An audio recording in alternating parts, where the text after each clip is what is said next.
Alright, Beardo here, and I am back with the third and final installment of this week's comic book haul. I am going to present you with my 5 favorite books that I got this week. Not a single zinger out of all of them. I mean, they're just all fantastic. So, we will clear the field of our last review and continue with the top 5. So, first off, we've got Daredevil number 13. So this was a fun book. It is definitely, as you can tell from the cover, building on the Omega Drive that we've been seeing on and off for the last few issues. Took a back seat in issue number 12 for a very welcome sort of flashback story, and it is back full force with issue 13. There is a sort of sting operation that Daredevil undertakes that has kind of a fun twist involving all of our wretched villains that are all after the Omega Drive. I will say that by the time I got to the end of this issue, I was really excited for where the Omega Drive was going. There's a great cliffhanger at the end of this book that sets up what's going to happen next. It definitely really takes things to the next level. However, it definitely left me a little frustrated with the whole Omega Effect crossover. I felt like that crossover was kind of pointless at the time, and I feel even more so after having read issue 13, because Mark Waid does, in this one issue, everything that needed to be done in those Omega Effect crossover issues, just in this one book. It didn't need a prior crossover. In a lot of ways, this is kind of retreading ground that we got in that Omega Effect thing. The only difference is that the Omega Effect, the status quo had not changed at all, really, with the exception of the stuff that happened with the Punisher, which, again, if you watch my video for that, I don't read the Punisher, so I don't know the whole scoop on the Punisher lady that was in that book, but whatever. Anyway, as far as Daredevil is concerned, though, the status quo hadn't really changed. This book, we sort of get a repeat sort of beat of everything that happened in the Omega Effect, just sort of happening all over again, just with Daredevil. And this time, the status quo actually does change for Daredevil. So, overall, 13 was a lot of fun. It just kind of made me wish I hadn't picked up that whole crossover, because it just wasn't really worth it in the end, I don't think. Alright, next up, The Shadow, number 2. This book was as good as this awesome cover by Jay Lee. Sweet. So, I was debating about this one. I had so many books to pick up. I wasn't sure if I was going to get this one, and I'm glad I broke down and went ahead and grabbed it. If it had been any other week, I wouldn't have thought twice about it, but since there was so much coming out, I was trying to find ways to cut, and this one was on the chopping block, and it made it into the top 5, so I'm glad I didn't chop it. This book, basically, issue 1 sort of set up the story, and issue 3 is really going to carry forward on that story, I think, more than issue 2 is. Issue 2 is sort of a bump along the road to kind of getting the story rolling.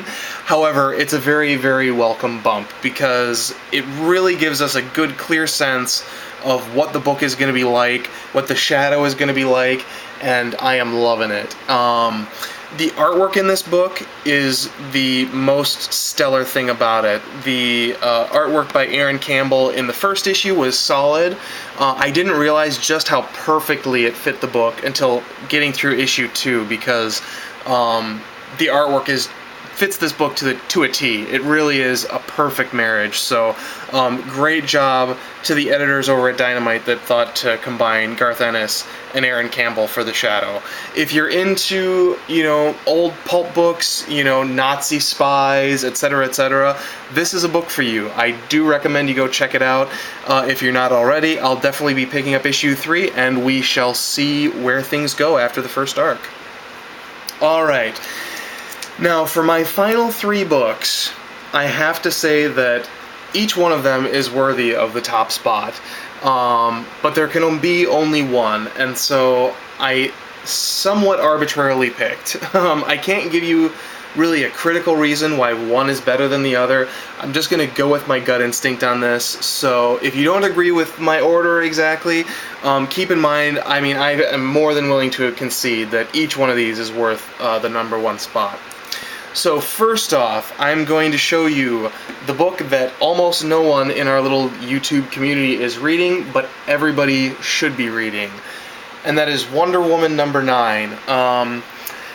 I said last time that this was a book worth reading, and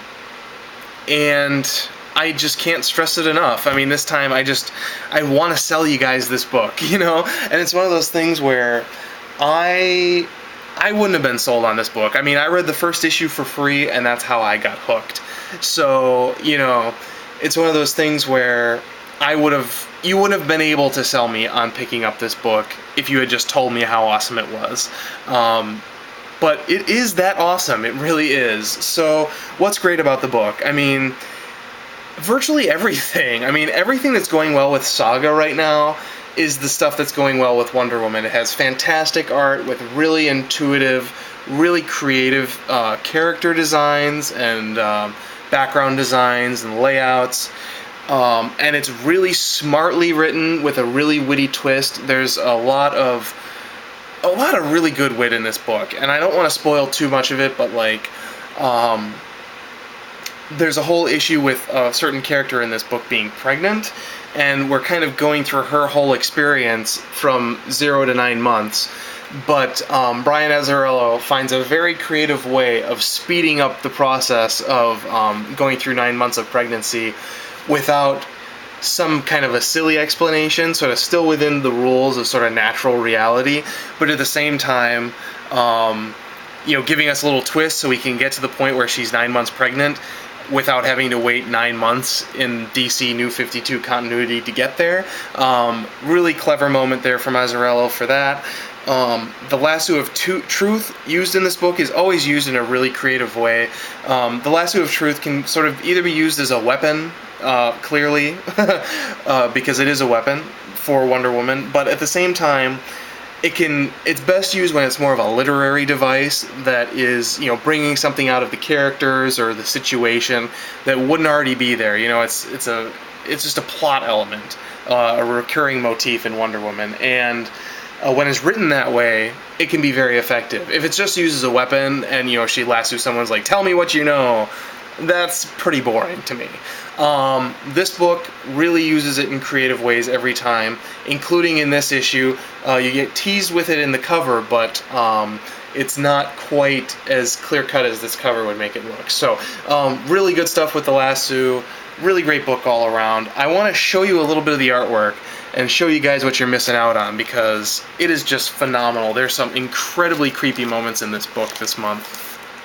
Alright, so one thing I should say is this is actually the filler artist, Tony Atkins, and let's see, so one of the things that I love most about Wonder Woman is that there's a filler issue, or filler artist on these books about a third of the time, but it's always the same artist. It's very much sort of a two-artist team. And unlike the other books of the New 52, when you have a fill-in artist, the story doesn't miraculously stop and wait for the main artist to come back. It keeps going. So this book has been building non-stop since issue 1 all the way up to issue 9. So at the end of issue 8, Wonder Woman, to save this person that she's trying to protect who's pregnant, agrees to marry Hades. And so we have this very unnatural marriage between a little boy, basically, who is the way Hades is designed. This is Hades here. And Wonder Woman, who is this, you know, very superior, very independent, you know, woman. It says woman. It's not Wonder Girl, it's Wonder Woman.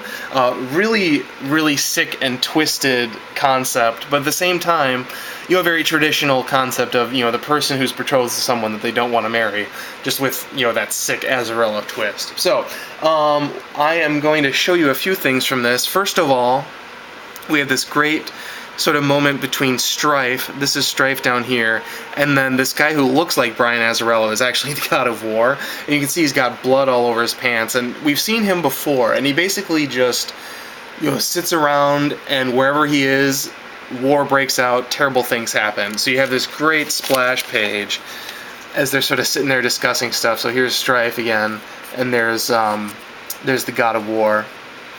Really great moment. And then when you turn the page, you can see, I mean, just the carnage is just all over his pants. And he's just sitting there sort of picking up his hat and going on his way.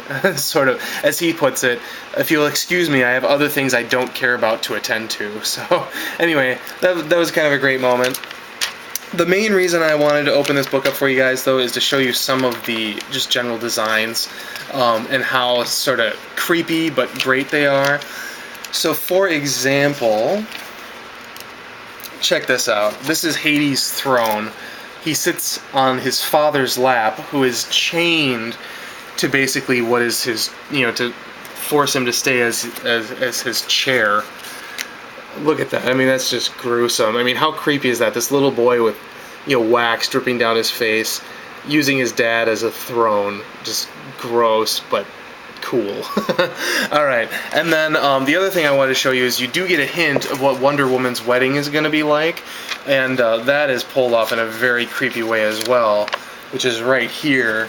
No one in Hades' family is willing to go to his wedding, and so what Hades decides to do is invite every soul he has to the wedding, which is of course a lot of souls, and so he builds basically a chapel of these basically, homeless souls that are living in the underworld for him to marry Wonder Woman in. And then as Wonder Woman on the next page here is getting ready for marriage, they're doing her makeup up here in this corner. And then you get a look at these sort of hellhounds that are also have had their makeup done, and I'll give you kind of a close-up to give you an idea what that looks like. Oh, hang on. Really creepy, weird stuff. And then if you go down a little bit, you get a kind of a full shot of what those hellhounds look like.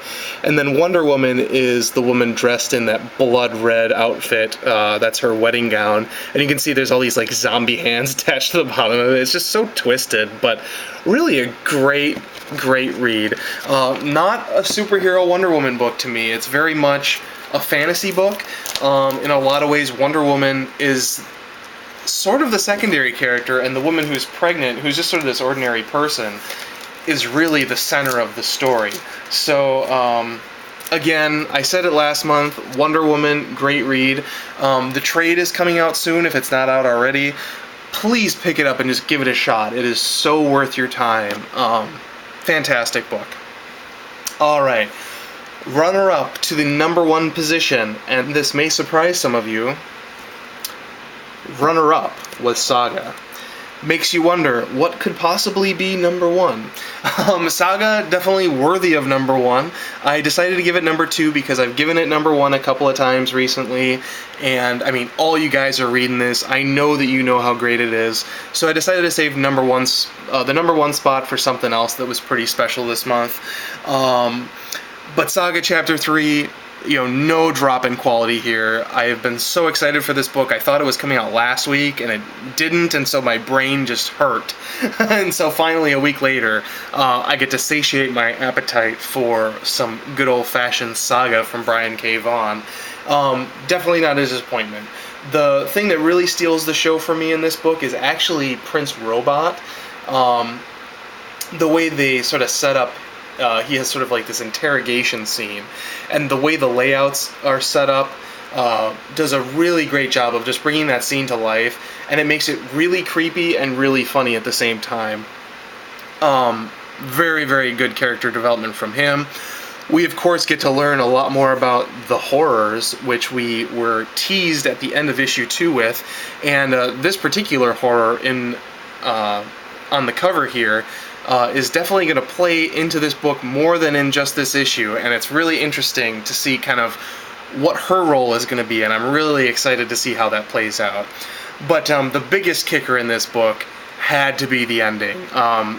Saga issues 1 and 2 is very much the story of Romeo and Juliet in space with a lot of sort of cool, counterintuitive elements that sort of play with the status quo of some of those classic stories, but they just threw a huge wrench in the Romeo and Juliet story at the end of this issue.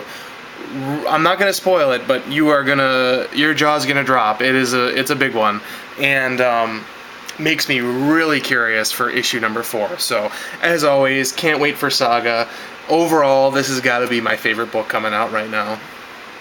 Okay, finally, there's one more comic book that I got. It is my number 1 comic, and what could it possibly be? I almost forgot that this was coming out, because issue 1 came out about 6 weeks ago, so this has been a long time coming.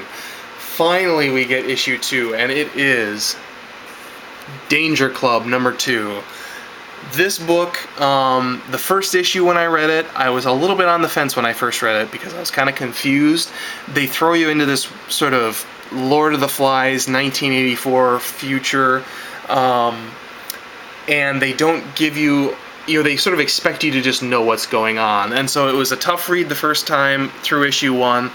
However, there's a lot of elements in it that keep you sort of thinking about it, and you end up going back and rereading it a couple of times. And as you reread it, it just gets better and better, because there's a lot of little tidbits of information that are sort of sprinkled throughout to help you understand the book. And you just have to read closely and sort of in between the lines to get some of the stuff. So it's really, really smartly written by Mr. Walker. I can't think of his first name, sorry. This issue definitely continues the tradition. You're jump right into the middle of the action. There's not a whole lot of explanation, but you do definitely kind of get to know what the world is like and where things are headed. So, the premise of the book is very simple. The adult superheroes of this world all went into space to fight some universal threat, and they never came back. And so all of the kids are more or less left to run things on their own. And there are clear repercussions for the way that they choose to handle running things, or not run things, as it were. So, overall, Danger Club is a really interesting book. I think this is going to get better and better with every single issue. So, I'm setting the bar high in my expectations for issue 3, because issue 2 definitely more solid than issue 1, and issue 1 was quite solid too. One thing I do want to show you is the really great part about this book for me is every issue so far has started off with sort of this retro style splash page. And usually, this sort of page will be a teaser of the things that are going to come in the issue that you're going to read. But this is sort of like a long-lost splash page from an issue long past that you never get to read. But there are elements on this splash page that inform what happens later in the book. So if you look over this, there's all kinds of little Easter egg things on this splash page and on the splash page of issue 1. And when you go back and reread it, this splash page, you find all of these little things that you're like, oh, that's what that came, that's where that came from, that's what they were talking about. So anyway, that's really cool.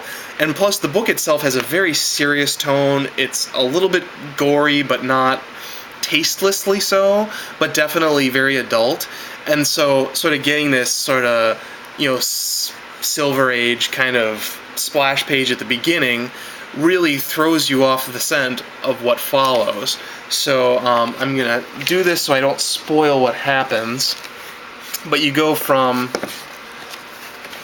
big splash page, sort of fun, Super Friends kind of a moment. And then you cut to the actual art. And this is sort of like a superhero president. Creepy old guy, and this is the world that they actually live in.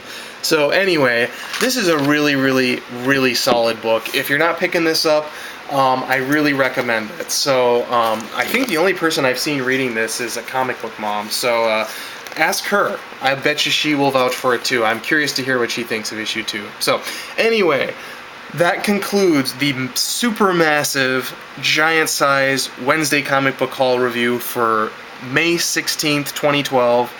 I've got pretty much every book that I'm planning on getting this month. They all came this week. So my next couple of weeks are going to be pretty light. I know Flash, All-Star Western are coming out. I'm excited for those. I'm excited for the Batman annual. Beyond that, I have to look at the solicits because I honestly don't know what else there is for me to pick up this month. Just so much was this week. So anyway, I hope you enjoyed this mega huge giant review, and it wasn't too boring after however long this review's gone on for. I certainly enjoyed doing it. Since it'll be kind of a small week over the next couple of weeks, I will have some other videos to kind of supplement what would be my usual Wednesday comic book haul. I do have my first video review more or less ready, so you can expect to see that very soon. I will be doing I will be a part of the Watchmen crossover review that Ghost Critic, Agent 42Q, Howler Mouse, Coast and Bromstar, Oddfellows Thoughts, Sleepy Reader 666 are all working on. I know there's more, sorry guys. MAW0001, I believe, is also in there. I'm doing issue number 4, so you can expect that to be coming up as well very soon. So, anyway, in the meantime, I am looking forward to reading you guys' reviews, watching your guys' reviews and seeing what you picked up and read. And I will be back with another review video soon, so I will talk to y'all later. Bye.